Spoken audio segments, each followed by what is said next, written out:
Welcome back, everyone, for another deep dive. This time, we're going to be tackling a philosophical heavyweight. Oh, yeah. René Descartes. Big name. Yeah, and his journey through radical skepticism. Mm-hmm. Now, before you, change the channel thinking, oh, philosophy. Yeah. Total snooze fest. Tune out. Yeah, trust me, this is a wild ride. It is. This is really questioning Absolutely. everything, Yeah. even reality itself. Have you ever wondered if you might be living in a dream? Right? Or if your senses could be tricking you? Mm-hmm. That's where Descartes comes in. Yeah. Thankfully, I've got an expert here Always good to have one. to help us navigate this tricky terrain. Absolutely. Descartes. Well, Yeah. he wasn't satisfied with just accepting things at face value. Right. He wanted to strip away all assumptions and find a bedrock of absolute certainty for knowledge. So instead of just going with the flow, it's like, all right, stop everything. I'm hitting the reset button. Yeah, a total system reboot. On all my beliefs. I kind of admire that, actually. Yeah. So where'd he start? Well, he started with something most of us take for granted. Okay. Our senses. Our senses. Yeah. That's interesting because even in everyday life, I mean, we know our senses can be unreliable. Yeah, for sure. Like, have you ever seen those optical illusions where Oh, yeah. the lines look bent, Yeah. even though you know they're straight? You know it, but you can't. You can't unsee it. Yeah, you can't unsee it. It's like, wow. It just shows how my eyes can play tricks on me. your eyes can play tricks on you. Exactly. And so that was one reason why Descartes was hesitant to rely on them as a foundation for knowledge. Okay, so if we can't trust our senses, Yeah. what can we trust? Right. It's starting to feel a bit like quicksand here. Well, he took things a step further with the dream argument. The dream argument. Okay, think about it. Okay. Dreams can feel so real. They do. How do we know for sure we're not dreaming right now?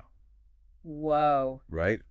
That is a mind bender. Yeah. So not only can our senses deceive us, Mm-hmm. our entire experience of reality could be a fabrication. Potentially, yeah.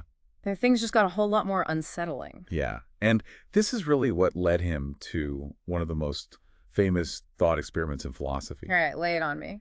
The evil demon hypothesis. Okay, evil demon. Yeah, That sounds a little intense. it does. This is where it gets scary. Well, don't worry. It's not about a literal demon. Okay. It's a thought experiment where he imagined a powerful, malicious being Okay. capable of deceiving us about absolutely everything, Everything. even basic logic and math.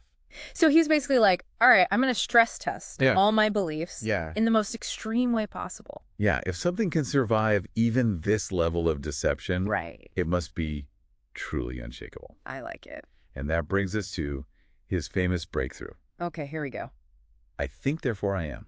Oh, I've heard this one. Yeah. So even if there's this evil demon out there controlling everything we see and experience, there's still one undeniable truth. Right. Even if we're being completely deceived, Yeah. the very act of thinking, even doubting, Yeah. proves that there's a thinker Right. doing the doubting. Exactly. You can't doubt that you exist Yeah. because doubting requires existence. Right. You got it. Wow, okay, I think I'm getting it. Yeah. Even in the face of total uncertainty, Mm-hmm. Descartes found this one unshakable truth about himself. Yeah. I think, therefore I am. You got it. Okay, but wait. How do we go from this one truth about our own minds to, like, knowing anything about the world around us? That's the big question. Did Descartes just decide to trust his senses again after all that doubting? Not exactly. He needed a more solid foundation, and that's where things get even more intriguing. Oh. And that's a story for part 2 of our deep dive. Welcome back to our deep dive into the world of Descartes. So last time we left off with Descartes' famous declaration, I think, therefore I am. It's a pretty solid starting point. Yeah. But how do you go from there Right. to understanding the entire world outside your own head?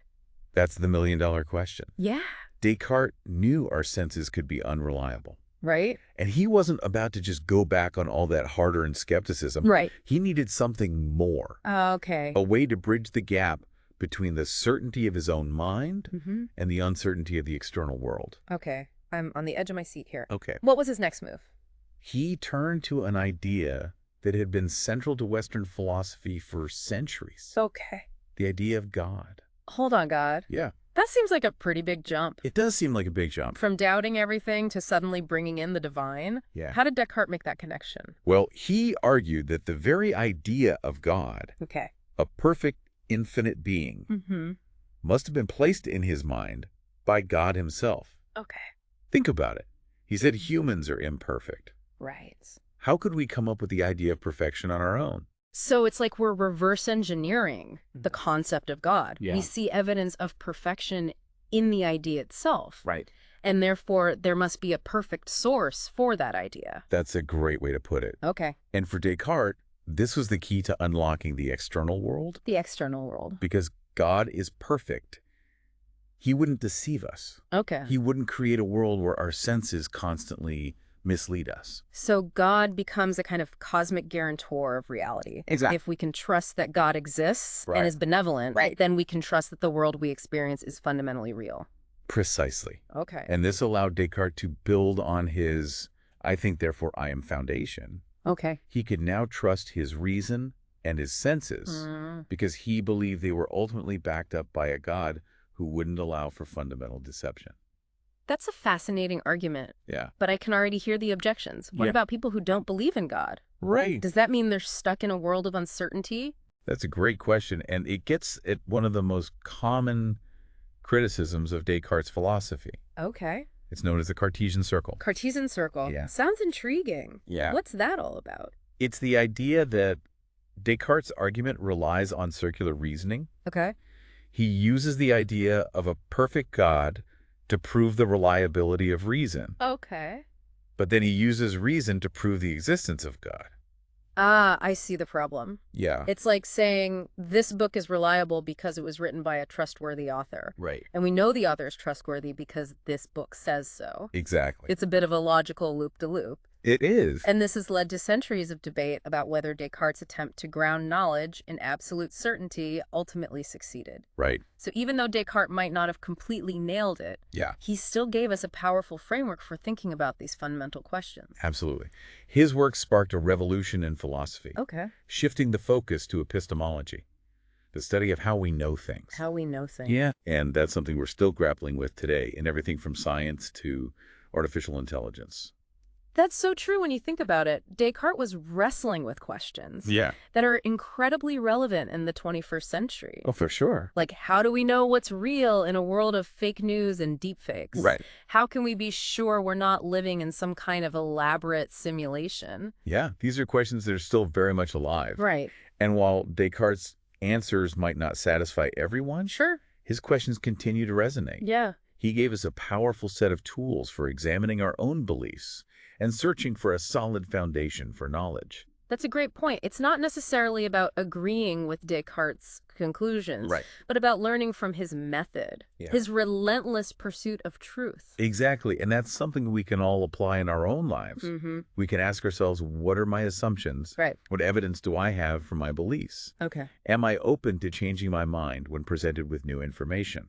That's a great takeaway for our listeners. Wow. So even if we don't subscribe to the whole God is guarantor of reality thing, Right. we can still learn from Descartes' commitment to critical thinking. Absolutely. Yeah. And there's even more to explore when it comes to Descartes' legacy, Okay.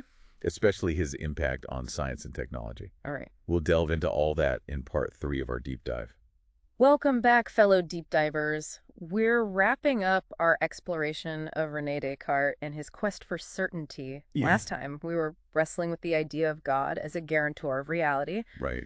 But we also uncovered some potential loopholes in that line of thinking. Yeah, the Cartesian circle we talked about, The Cartesian circle. how his argument might rely on some circular logic. Right, right. But Yeah, even with those critiques, yeah. it's clear that Descartes had a massive impact on how we think about knowledge and truth, Totally. and even ourselves. Absolutely. His emphasis on reason and his systematic approach to doubting everything Yeah, had a ripple effect it did. on so many fields. Yeah. But I mean, especially on the development of modern science. Absolutely. We touched on this a bit earlier, but it's worth diving a little deeper here. Okay. Descartes' skepticism really helped pave the way for the scientific method, It did. which is all about testing hypotheses and demanding evidence. Right. Exactly. The scientific method as we know it today Yeah.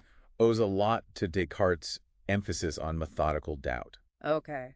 He pushed us to question assumptions, Mm. to rely on observation and experimentation, Mm-hmm. and to demand rigorous proof. Yeah. It's hard to imagine modern science without this skeptical foundation. So next time, like, I'm reading a scientific study or evaluating a new claim, Yeah. I can thank Descartes for encouraging me to think critically Yeah. and not just take things at face value. Yeah, you got it. That's pretty empowering. It is. And Descartes' influence extends far beyond the realm of science. Oh, really? His work on the nature of consciousness and the relationship between mind and body is incredibly relevant to contemporary discussions about artificial intelligence. So when we're debating, like, whether machines can truly think, Right. we're essentially still grappling with questions that Descartes was wrestling with centuries ago. Precisely his idea of mind-body dualism, the separation of the mind from the physical body, is a major point of reference in those debates. Yeah. It raises all sorts of fascinating questions. Like what? What does it mean to be conscious? Right. Can a non-biological entity Yeah. ever truly experience the world the way we do? That's mind-blowing. It is. It seems Descartes is the unexpected grandfather of some of the most cutting-edge questions we're facing today. You could say that, and it's not just in the academic world that his ideas resonate. Yeah. Think about movies like The Matrix or Inception. Okay. They explore themes of simulated realities and the possibility that our perceptions could be manipulated. Those films tap into that same sense of radical doubt that Descartes so brilliantly articulated. They do. It's like he's the philosophical godfather of the mind-bending sci-fi movie. Huh. There's definitely a connection there. For sure. And even beyond the realm of fiction, Yeah. think about the rise of virtual reality and augmented reality. Okay. These technologies blur the lines between the real and the virtual, Right. raising all sorts of questions about the nature of experience and perception. It makes you wonder if Descartes would be, like, thrilled or terrified by the world we live in today. Yeah. With all its technological advancements and blurring of realities. That's a great question. Yeah. Perhaps a bit of both. Right. But I think ultimately he'd be fascinated by how his ideas continue to spark debate and fuel our curiosity. Maybe the real takeaway from our deep dive into Descartes isn't about finding definitive answers, but about embracing the power of questioning, of never taking things for granted. I think that's beautifully put. Yeah. Descartes' legacy is a reminder to approach the world with a healthy dose of skepticism. Not to get bogged down in doubt, but to empower ourselves to seek truth and understanding. Well said. Thank you. It seems Descartes' journey through radical skepticism has given us a lot to ponder. Yeah, a lot to think about. Not just about philosophy, but about the world around us and our place in it. It really has. Well, hopefully we've equipped you with some new tools for navigating that world. Yeah. Remember, sometimes the best way to find the truth Yeah? is to start by doubting everything you think you know. Couldn't agree more. That's a great note to end on. So to all our listeners out there, keep those minds questioning those ideas flowing and never stop diving deep.